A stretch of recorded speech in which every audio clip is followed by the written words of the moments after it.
All right, we are going to go through the book of Luke today. Итак, сегодня мы с вами пройдем через книгу Евангелия от Луки. And the title, as with the other Gospels, is Kata Lukan in the Greek. И название, как и подобно другим Евангелиям, звучит как Ката Лука на греческом. And the author. Автор. Now the second point is author. Да, и вот это первое. Второй пункт — автор в наших планах. And I have several subpoints under this. И у меня здесь есть несколько подпунктов в разделе «Автор». So the first one is that Luke's name only appears 3 times in the whole Bible. Well, in the New Testament is what we're concerned with. Да. Первое. Имя Луки, то есть Лука называется по имени в Новом Завете только 3 раза. And the first one is Colossians 4:14. Turn to that. И первый раз это Колоссянам 4:14. Откройте, пожалуйста. Вітаю вас, Лука, улюблений лікар та Демас. Who wrote that? Кто это написал? Пол. Of course. So Luke was with him. То есть Лука был с Павлом. And the next one is 2 Timothy 4:11. Второй отрывок, 2 Тимофею 4:11. Зі мною сам тільки Лука. Візьми Марка і приведи з собою, бо мені він потрібний для служби.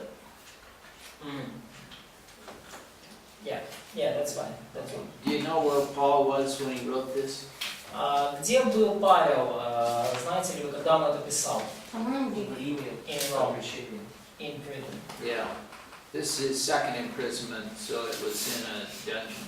И это второе его заключение, и здесь он уже в настоящей тюрьме.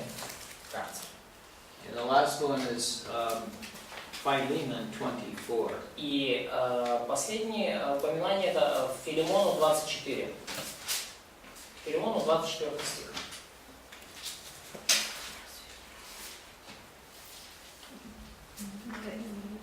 Марк, Аристарх, Димас, Лука, сотрудники мои. Okay, the second point. Второй пункт.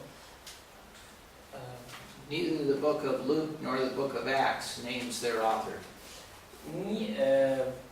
Ни Евангелие от Луки, ни книга Деяний не указывают, ни в книге Деяния, ни в книге Евангелия от Луки не указаны их автор. Ни в книге Деяний, ни в книге Евангелия от Луки не указаны их автор. So first turn to Luke. We're going to read Luke 1-4. Давайте прочитаем в начале Евангелия от Луки, 1 глава, с 1 по 4 стих. Как уже многие начали составлять повествование о совершенно известных между нами событиях, как передали нам побывшие с самого начала очевидцами и служителями слова, то рассудилось и мне по тщательному исследованию всего сначала по порядку описать тебе, достопочетный Феофил, чтобы ты узнал твердое основание того учения, в котором был наставлен. So it doesn't give the author's name, but it gives us some good information about how this book was compiled. И здесь у нас нету информации об авторе, имени автора, но есть много полезной информации о том, каким образом была составлена книга. And what did he use for sources? What did the writer use for sources? И что автор книги использовал в качестве источников? Это вопрос. What's the question? Yeah, there was a question. What did he use for Что sources? автор книги? Бывшими Повествование. передали, второй стих, сам очевидцы, служители слова. Второй стих. Yeah, verse 2, eyewitnesses and servants of the word. Okay. И первый стих. Первый Там говорится о повествовании, то есть уже были определенные... какие-то документы. Yeah, and in the beginning he also speaks about account of the things accomplished among us. Yeah. So other sources, other Yeah. written sources. So apparently there were a lot of written sources that he looked through. И очевидно было много письменных источников, которые он просмотрел. So he says that he gathered a lot of books and investigated them carefully. Он говорит о том, что он собрал много книг и тщательно их исследовал. And it also says that he wrote these things out in consecutive order. И также о том, что он записал все эти вещи, все эти события по порядку, то есть в последовательности. Yeah. And he addresses this note to Theophilus. И также, что эта работа написана для Феофила. And if you know even a little bit of Greek, you can figure out what this name means. И если вы хоть немножко знакомы с греческим, то вы поймете, что означает это имя. Явление Бога. Да, люблю Бога. Those who love God. Those who love God. One who love God. And he addresses it, he uses the term most excellent, which is one word in the Greek. И он обращается к Феофилу с использованием слова «достопочтенный». And it's an address that you would use for a person of prominent rank or somebody that holds an important office. Но и такое обращение использовалось для человека, который занимал высокое положение, ну и был, скажем так, ну, primary rank, то есть аристократ, да, занимал высокое положение в обществе. And then he gives a reason for writing. И дальше в 4 стихе он указывает цель, с которой цель для написания Евангелия. So you have a written record of the exact truth. Да, то есть чтобы ты узнал твердое основание того учения, которым был наставлен. So it looks like a lot of the information that Luke wrote had been taught to Theophilus orally, but now he's going to have it in writing. И складывается впечатление, что множество информации, ну, которая содержится в Евангелии, уже была сказана и преподана Феофилу устно, но теперь он хотел это все иметь записано на бумаге. Ну, не на бумаге, а записано.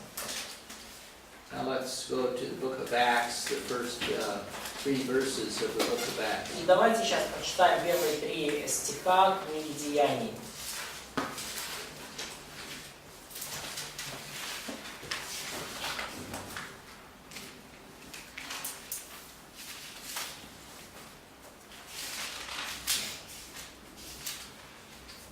Першу книгу я був написав, о Теофіле, про все те, що Ісус від початку чинив та навчав.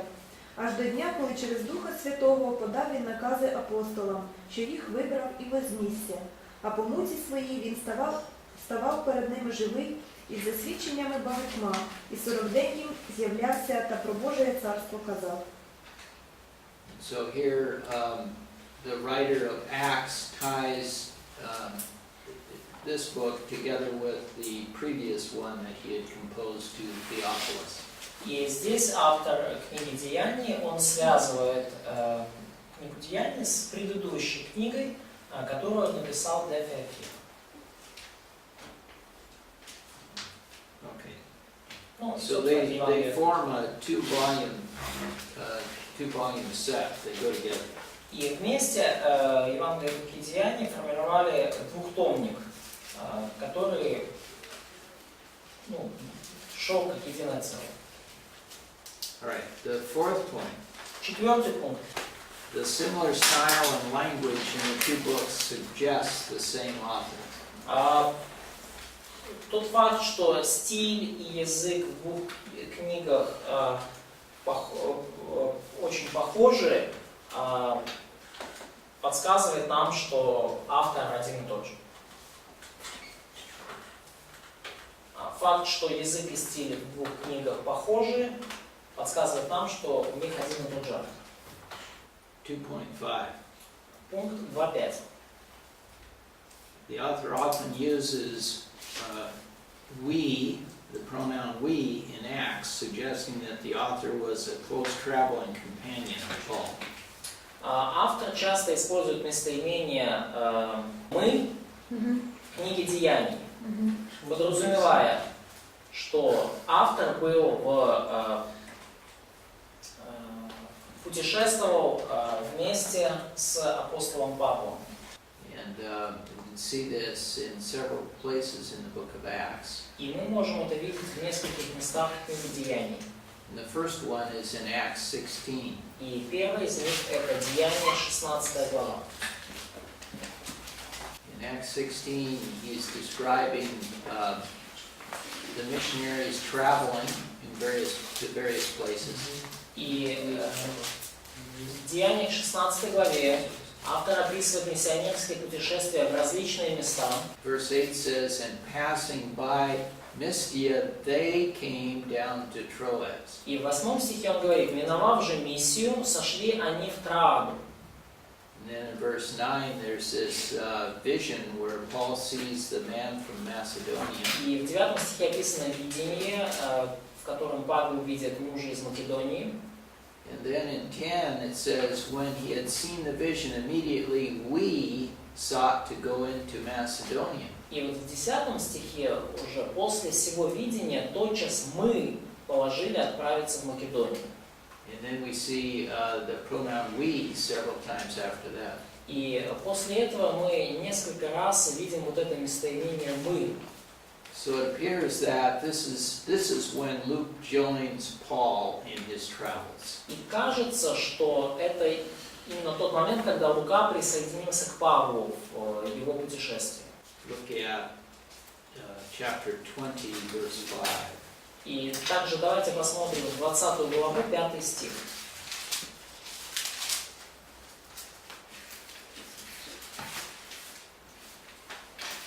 20 глава, 5 стих, книги Деяний. Says, and were waiting for us at Troas. Они, пройдя вперед, ожидали нас в Трааде. And then he uses we several times, so he's apparently with this group. И дальше он несколько раз использует местоимение «мы». И, очевидно, он был среди вот этой группы. А мы после дня пресночных отплыли и так далее. And then go to chapter 27. И давайте откроем Деяния, 27 главу.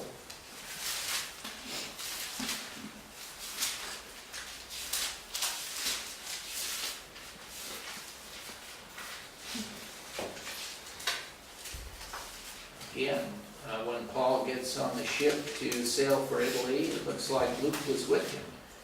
И to sail where? To Italy. Да.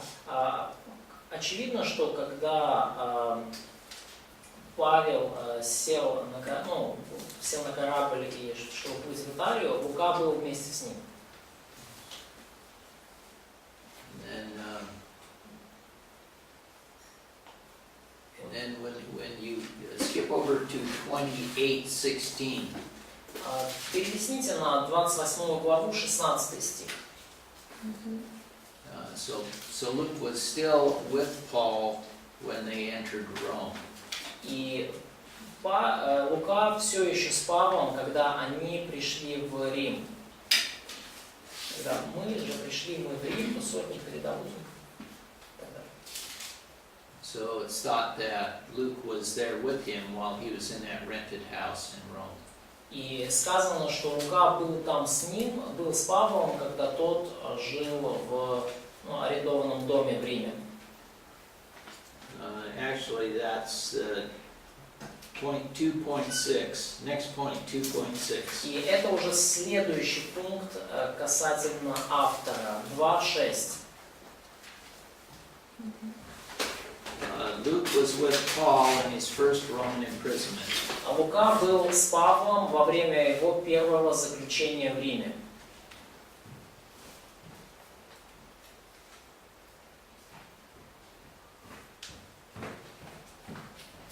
Лука был вместе с Павлом во время его первого, тюремного, понятно, заключения в Риме.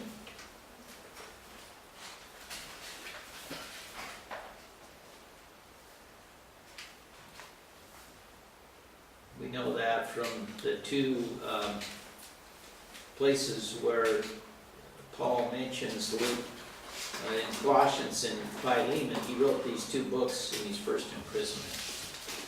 И мы знаем это из двух книг, где упоминается Лука, это книги Колоссянам и Филимону, отрывки мы уже смотрели, и две эти книги Павел написал в заключении тюремного.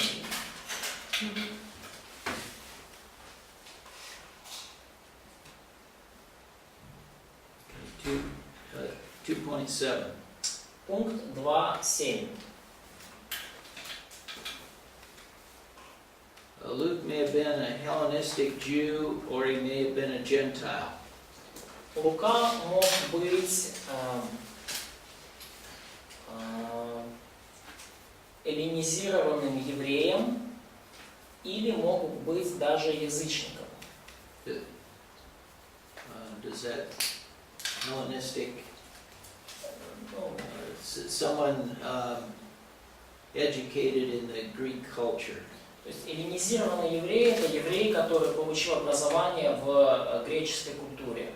So a Hellenistic Jew is somebody that's familiar with Greek culture. То есть эллинизированный еврей – это тот еврей, который знаком, хорошо знаком с греческой культурой. Или верующим? А? Или... Или язычников. Ну, то есть даже просто не еврей.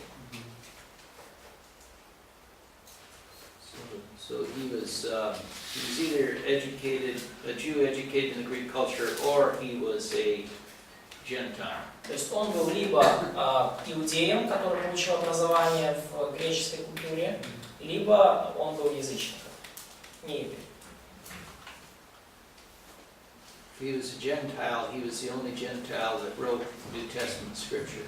И если он был язычником, то он тогда был единственным новозаветным автором язычником, не евреем. Ну, и если он был язычником, то он был единственным язычником среди авторов Нового Завета.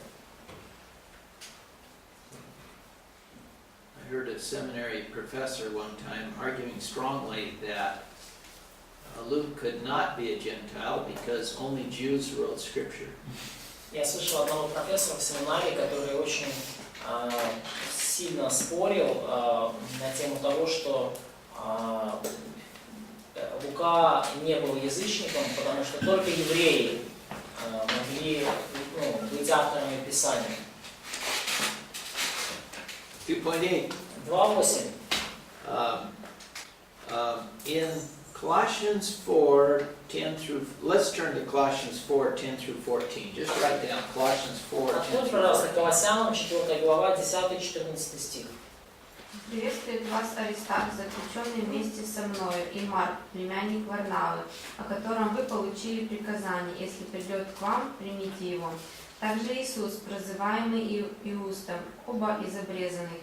Они единственные сотрудники для Царства Божия, бывшие мне отрадою. Приветствует вас и Епафрас, ваш раб Иисуса Христа, всегда предвязающийся за вас им в молитвах, чтобы вы пребыли совершенны и исполнены всем, что угодно Богу. Свидетельствую о нем, что он имеет великую ревность и заботу о вас, и о находящихся в Ладикии и Иераполе. Приветствует вас Лука, врач возлюбленный, и Димас. Okay, so the first people that are mentioned are clearly Jews. It says in 11, who are from the circumcision. Первые люди в списке упомянуты, это очевидно евреи, потому что они названы обрезанными здесь. And then in 12, he lists Epaphras, who was from Colossae. И в 12 стихе дальше он упоминает Епафроса, который был из Колосс, из города Колосс. В 10-11 он упоминает обрезанных, а в 12 Епафрос. And then he lists Luke and Demas. И дальше он перечисляет Луку в 14 стихе и Димаса.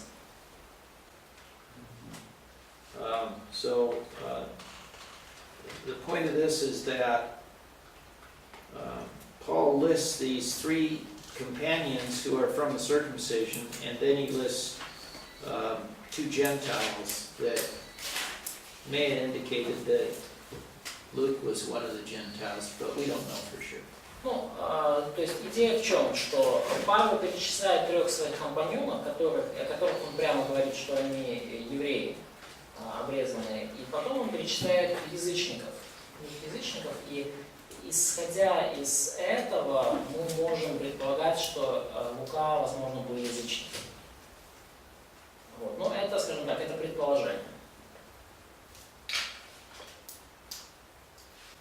The last point under author 2.9. Пункт 2.9, последний в разделе автор. Tradition in the early church viewed Luke as the author.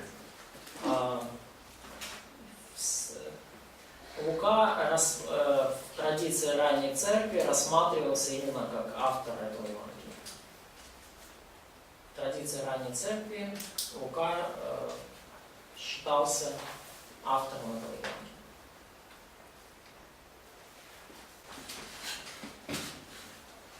Any questions or other thoughts on that? Есть ли какие-то вопросы или другие мысли на этот счет?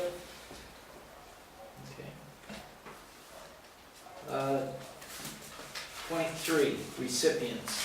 Пункт 3. Получатели. 3.1.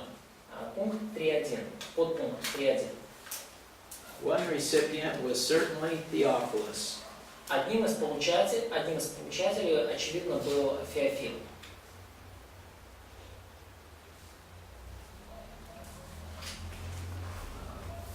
Maybe Luke led him to Christ. Возможно, Лука привел его ко Христу. But he clearly wants him to grow in the faith. Но Лука, так или иначе, явно хотел, чтобы Феофил возрастал в вере.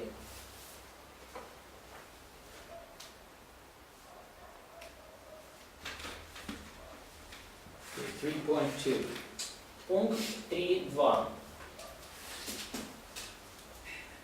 Luke wanted to present Jesus as the Son of Man. Лука хотел представить Христа как Сына Человеческого. So he often calls him the Son of Man. И поэтому он часто называет его как Сын Человеческий. The Son of Man was rejected by the Jews, but offered his kingdom to Gentiles as well as Jews. Сын Человеческий был отвержен язычниками, но предлагает свое царство. Сын Человеческий был отвержен евреями, но предлагает свое царство и язычникам, и евреям. Сын Человеческий был отвергнут евреями, но предлагает свое царство и язычникам, и евреям. 3.3. Пункт 3.3. The prologue of both Luke and Acts are written like ancient historians' prefaces that are prepared for publishing in Greek culture. Прологи или вступления к книгам и Луки, и Деяния написаны в той же форме, что и древние прологи книг древних историков. И таким образом приготовлены для публикации в греческой культуре. Прологи к книгам и Евангелия от Луки, и Деяний написаны в форме прологов вступлений к трудам древних историков и подготовлены к публикации в греческой культуре. So you see, if he had started out like Matthew did, listing the genealogy of Christ, that wouldn't have been as much interest to the Greeks. И вы понимаете, что если бы он начал свою книгу так, как Матфей ее начал, с родословия Христа, то это не вызвало бы особого интереса в греческой культуре. But when he starts out, I researched all the written information, and I talked to people, and I talked to eyewitnesses, and I carefully compiled this. That would be interest to those Greeks. Но когда он начинает таким образом, что я прочитал все, что написано по этому поводу, я выслушал всех свидетелей, я изучил все источники, я собрал их по порядку, то тогда это уже для них представляло интерес. That makes sense? Логично звучит? Okay. All right. The theme. Тема книги, 4-й пункт. Не подпункт, а именно пункт. Jesus Christ, the Son of Man. Can I say it 4-1? Can you what? Can I say 4-1? Oh, yeah. Да. Значит, в разделе «Тема» первый подпункт. Yeah, if I forget to do that, just go ahead. Окей. 4.1. Основная тема Иисус Христос сын, как Сын Человеческий. 4.1. Основная тема Иисус Христос как Сын Человеческий.